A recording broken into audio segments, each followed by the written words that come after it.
এই হাসিনা মোদির বিরুদ্ধে আমাদের লড়াই। আজকে বিএনপি সহ জামাত ইসলামী সহ আমরা যারা গণতান্ত্রিক রাজনীতি করি, আমরা শুধুমাত্র আওয়ামী লীগ সরকারের বিরুদ্ধে আন্দোলন করছি না, আমরা ভারতীয় মোদি গভর্নমেন্টের বিরুদ্ধেও আমরা আন্দোলন করছি। আমাদের আন্দোলন দুই সরকারের বিরুদ্ধে। ভারতের সাথে আমাদের অনেক সম্পর্ক, কিন্তু ভারত, আমরা দেখেছি শেখ হাসিনা যখনই আমাদের পহেলা বৈশাখ আসে তখন বাংলাদেশ থেকে শত শত মেট্রিক টন ইলিশ মাছ ভারতকে উপহার দেয়। আমরা দেখেছি বাংলাদেশ থেকে জামদানি উপহার দেয়। আমরা দেখেছি বাংলাদেশ থেকে যখন আমের সময় আসে তখন শত শত টন আম তাদেরকে দেওয়া হয়।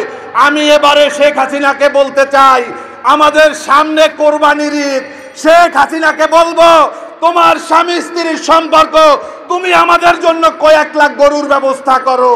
যদি দেয় তাহলে বুঝবো তোমাদের সাথে রক্তের সম্পর্ক, তোমাদের সাথে স্বামী স্ত্রীর সম্পর্ক। বন্ধুরা, আসলে ভারত আমরা দেই ইলিশ মাছ, ভারত দেয় আমাদের ফেলানির লাশ।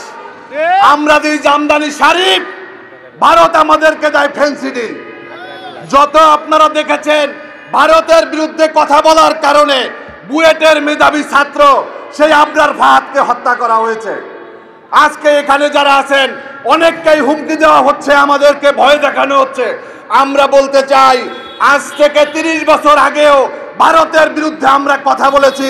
আমাদের কোনো দালালির ইতিহাস নাই। যারা ভারতের এম্বাসিতে গিয়ে ভারতের রয়ের সাথে বৈঠক করে ভারতের বিরুদ্ধে স্লোগান দেয়, তাদের বিরুদ্ধে আমাদেরকে সচেতন হতে হবে। আপনি ইসরায়েলের সাথে সম্পর্ক করবেন, ফিলিস্তিনিকে গালিও দিবেন, তলে তলে আবার প্রকাশ্যে আপনি ইসরায়েলের বিরুদ্ধে আন্দোলন করবেন। এক খাতার নিচে থেকে 200 দেশের মানুষ মানবে না। আমাদেরকে দালাল চিহ্নিত করতে হবে।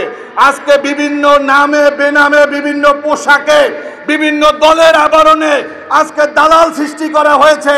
এই দালালরা আমাদেরকে বলে ভারতীয় পণ্য বর্জন করলে কিছু হবে না।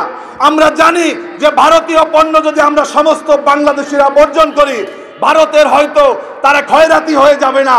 আমরা বউকে মেরে আমরা ঝিকে মেরে বউকে শিখাতে চাই। আমরা বলতে চাই যে 7ই জানুয়ারি তোমরা আমাদের ভোট চুরিতে সহযোগিতা করেছো।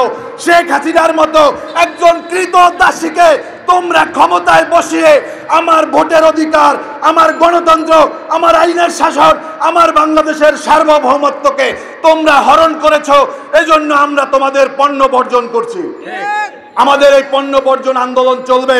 সীমান্ত হত্যা নিয়ে দুটি কথা বলে আমি শেষ করব। সীমান্ত হত্যা এটা এখন একটা নিয়মে পরিণত হয়েছে।